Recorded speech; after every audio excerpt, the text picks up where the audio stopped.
when I was in high school, looking back, builders, I don't know where the real estate agents were, but they came to me and my high school home economics teacher and had heard what I did in home economics and in school, and they asked, would I come and hold their houses open, the new houses that builders built. And when I saw the houses, I thought, oh, it's so empty. And this was back in the 60s. I thought, I need to bring some things. So I asked my mother and borrowed towels and some, you know, light furniture, like a light chair and a little table. And I did that without having any name for it or any awareness really of what was to come in Mm, my life. And I did that also with my grandmother when I was little being raised. I constantly moved her furniture and all did all these things, even at 5 years old. And so as then the years evolved, when I majored in design at the University of Washington out of Seattle, Washington, why once I graduated and had a design business, I was calling on real estate brokers to volunteer my time to the Children's Hospital in Seattle, Children's Orthopedic. And a broker said to me when I was talking about their donating money to the cause to help the children, how come you're not in real estate? That's what he said to me. And I said, well, I thought about it through the years. I have a design business. And mm. he said, well, it sounds to me like you've been putting it off. I dare you. He points his finger at me to get into real estate. And it is true, as you already know, dear Guido, that one sentence can change your life. And I Yes. thought about that and I thought, well, I have my design business and I could still, though, get my license. And so I passed the test. Thank you the first time. And then I got a listing from a neighbor and then another one, etc. And I was just shocked at how houses looked. I just couldn't believe it. And so I thought, I have to help these people. And things weren't going well for me with the real estate area. My design business continued, but I was taking houses overpriced and, you know, and then they looked messy. And I thought, here I am, this designer, my gosh. So I said to one seller, I could design your home for selling. What? Why would we do that? We're going to sell it. So then I thought, okay, I'll use the other D word, decorate. I'll decorate your home. Well, we don't want to do that. We're selling. And I thought, I need to come up with something. So I experimented a few words, nothing worked. And it happened to be my birthday, and I got a call to go see a house that people wanted to put on the market. And so this lady, when I went there, it wasn't far from where I lived, and I was going to they had planned a little birthday dinner for me that evening. And so I went over and I saw it, and as I'm going through it, I again thought, oh, they need help. And as I started to go to another room, all of a sudden, just out of me came the sentence or the question, do you like the theater? Oh, we love the theater. What's that got to do with selling our house? And Guido, as I think you know, I thought I was going to be a music star. I thought I'd become Barbara Streisand. But because I was singing, because I had a triple major in college. I had a major in music, education, and then design. And each of them has helped me. And so I said to her then, oh, I love the theater too. I've been in a number of theatrical, you know, events, musicals especially. And I'd like to be your director. Oh, what do you mean? And I said, well, in the theater, we always set the scene, we set the stage for every act. And I'm thinking, and this is just coming out of me, Guido. It's just coming out. Like I'm almost surprised at myself. It's like, well, every room is almost like a different set. And so I would like to show you how to set the scene to get the most money from selling your home. And there are critics for real estate. There are other agents. They talk behind people's back. They'll name houses. If the house had a smell of a cat, they call it the cat pee house. Or if there was smoking, they call it the smoke house. And that's how they remember listings sometimes. And so we want it to be great for the other agents. The buyers are the audience because you want as many offers as possible. And she'd been on the market for almost 2 years, and from one company to the next because it was so messy. And so, as I explained all that, I said, "And you're the star because you live here." Oh, she loved that. And so director, audience, the critics, the set, the star. And she let me go through and tell her in each room what to do. And that house sold in about a week and a half, about 10 days. And people were like, "How did you get that done?" Well, they didn't realize what had taken place. Mm, And then the next house, I thought, oh, they had put posters of Disneyland. And I thought, well, if there's any place that's staged, it's Disneyland. And yeah. so I used that as the analogy. And then the next house that I listed, they had movie posters in the kids' rooms, the teenagers' rooms of movie stars. And I thought, well, the movies, they set the scene the way that they want, and whether they want to make it messy or clean. And so that worked there too. So that was three in a row using the theater, Disneyland, and then the movies. And I thought I'm onto something. The word stage and staging kept coming out of my mouth. Mm, And of course, with home being the subject, the property, home staging became very easy for me to say from pretty much almost the beginning, because we need to stage your home. And other agents, man, they did not want to hear anything. They would say, "How do you get all the good listings?" And would say, "Well, you should have seen them when I got there." I would say to individual agents going to see broker open houses where the agents hold open house for the other agents during the week. And I incorporated it in all of my brokers open houses that I staged this house. And the others were like, "Well, what is that?" And I would tell them, and they say, "Well, I can't do that. My people, they'd get upset. They would never hire me. If I have to tell them that the house smells, they're never going to list with me." So for years, I was the only stager in the whole world, really. And that night, when I went to see that first house, I'll never forget at that dinner that night. It was just a small group of friends. They said, "How was my day?" And I said, "Well, I went to see this house and something happened there. And I really feel like it could really help me help other people." I had my own inventory that I built through the years. I started using my own furniture.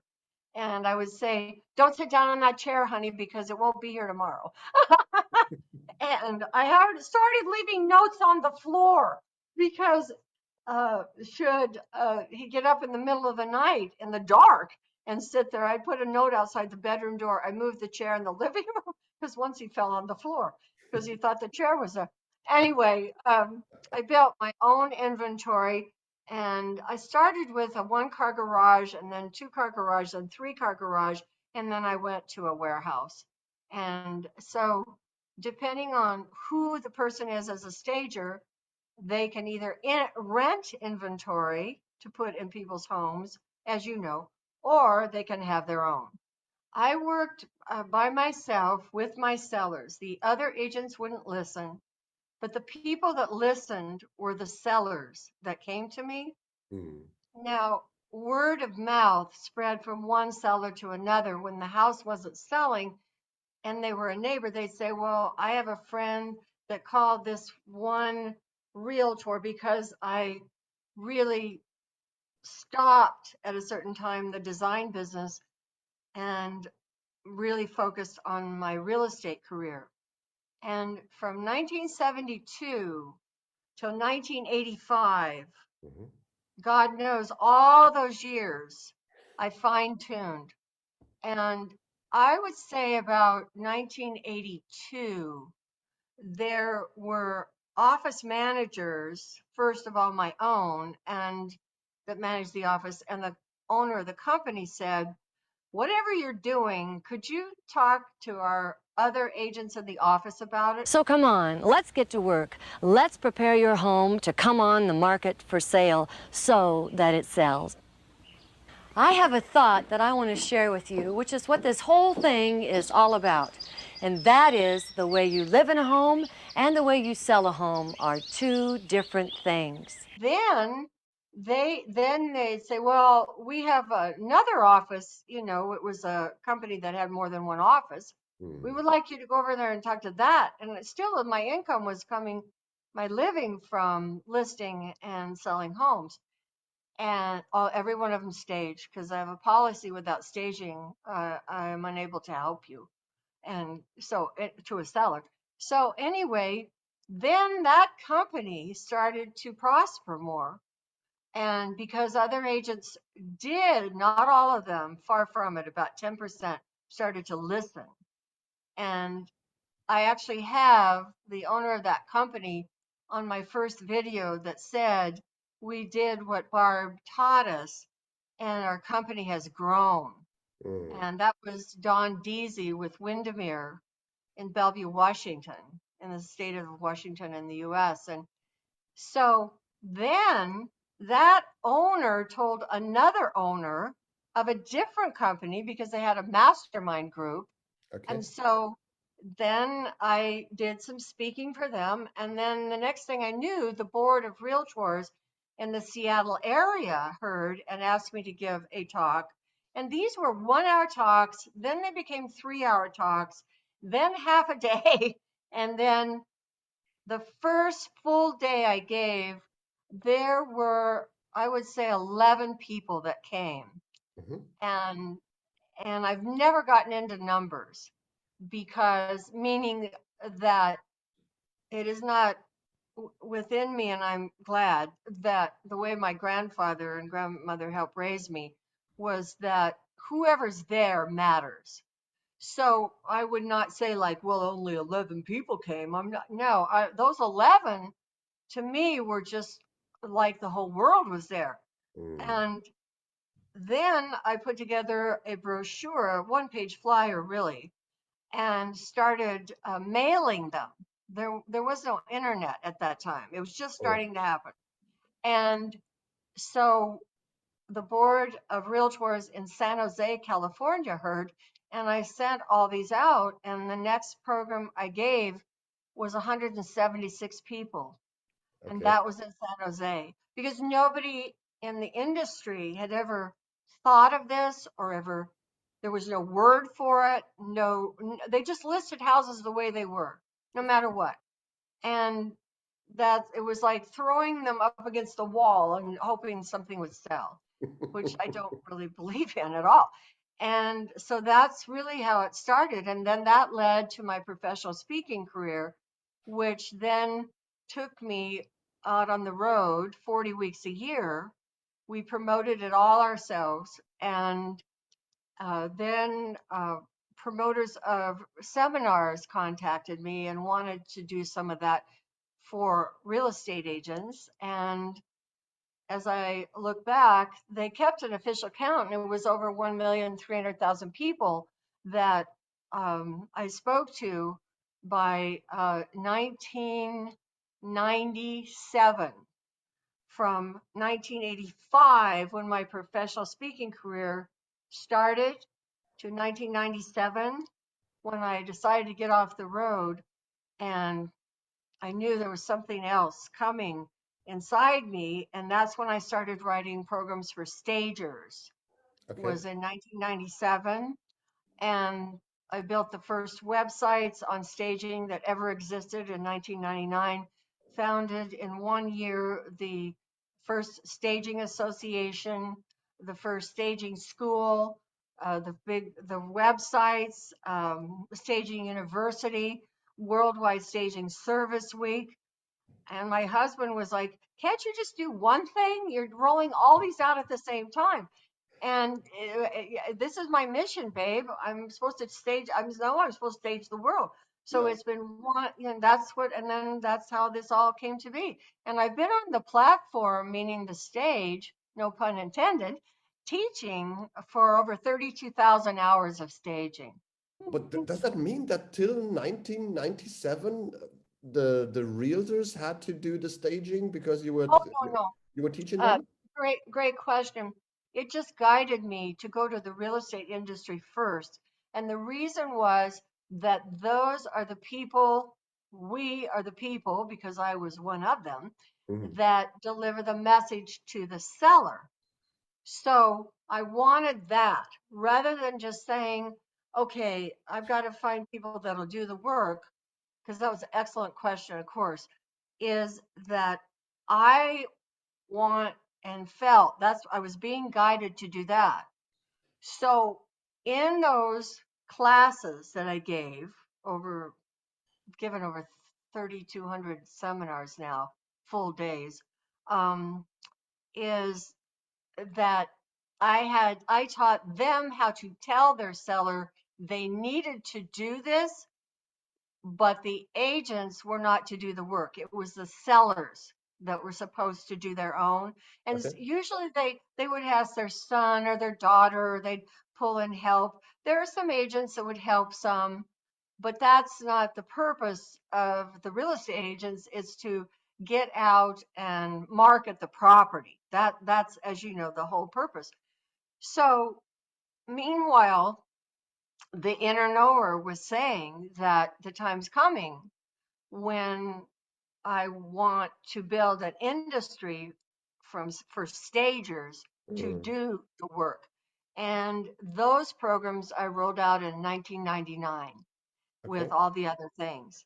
And, there's been this growth with that too. So which is marvelous. And so it's all, though, under the auspices of the real estate industry. I say, well, my role is to help share with you what to do, and then your role is to do it. We can get rid of this. Right. Okay, so we're starting to narrow this down. And I knew then, as time went on, I had a mission. And my mission grew and grew. And my mission I am still on, because my vision is to stage the world. And it isn't about me, it's about each of you. I hope you and others will help carry forward forever, because I think it's really important that the industry celebrates one day what staging does for the public, for sellers, for buyers, of how they see the property, for the neighborhood, because it helps bring up the value of the neighborhood, for the economy, for the real estate agent that lists the house, for the real estate agent that sells the house. There is no end to it. It's a ripple effect. And it's really important, I feel, that each day we do our very best to show love to others through the service that we give with staging. The question is, what can we answer to a real estate agent that refuses to use home staging because it says we're in a seller market? I don't Okay. need you. Okay, so, but I want you to say it to me like I'm the stager and you're the agent. Okay, so you're offering me home staging, but actually I don't need that. We have such a strong market. I get in a new house one day and I sell it the other day, and I don't want any disturbances in that. I have one major question I'd like to ask you. Please. Can you ever sell a listing for too much money? But what if the Because people are happy? I have the statistics that show that, and they're true based on this market, that homes that are staged sell for even more than the homes that just automatically sell. So do you want to have something just automatically sell and leave money on the table? You know, your fiduciary responsibility is to get the seller as much as possible. And to get them as much as possible, the statistics show that the house needs to be staged. So that could be an extra 30,000. How much commission would you make on that? An extra 50,000? Gee, we see some of them sell for 100,000 more. So you mean to tell me that not staging would get them as much money as possible? The statistics show that that is incorrect. To get your seller the most money and for you to make the most commission, we need to be a team here. I stage the property. You're going to make more money because you sure don't want to leave it on the table. I bet. 1 million take. Wow. I mean, it's the truth. Sure, it'll sell. Surgeon could just stitch you up too, or they could fix what's on the inside, and then you'll be more healthy. Only this is about you and your seller making more money. And I have actual cases because I've kept them of the example that we talked about before, which is true of a neighbor that wasn't staged and the other one was, and how much more money, and they sued over it. And I have no qualms in sharing that with any agent that says that to me. Would you like to get sued? Because here's what can happen. I mean, it just comes down to the nitty gritty. Did you ever have a listing that sold for too much money? Wow. Because there's no tops of what staged homes can sell for. And that's basically what, and I ask questions, and I like to do that in person with them. So on the phone is fine too. It's easy for them to hang up a phone or something. I like to go by offices and find who I think is doing that, that would say that, and, take them a little gift or something and then have a conversation in the conference room. It works every time. It really does.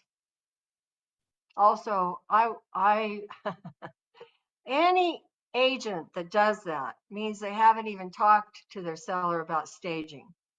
And that is open lawsuit right on the table because they've left money for the seller on the table, which is even more important than leaving commission money on the table. Sure. It's bigger money. So, you give me, oh, I'd love to meet that seller. And that's where agents that believe in staging are outdoing all the others, because their sellers are getting more money. And, there's a gentleman in right there at the banquet in 2018 where you were MC and I was honored to be there and say just a couple of words. That gentleman that sat beside me that Iris put right there is an agent that every one of his houses are staged. Yes, Gap Manor House, was the name. Yes, yeah. And so if he can do it, any of them can do it too. And I'll bet you they're not making as much money as he is. they don't.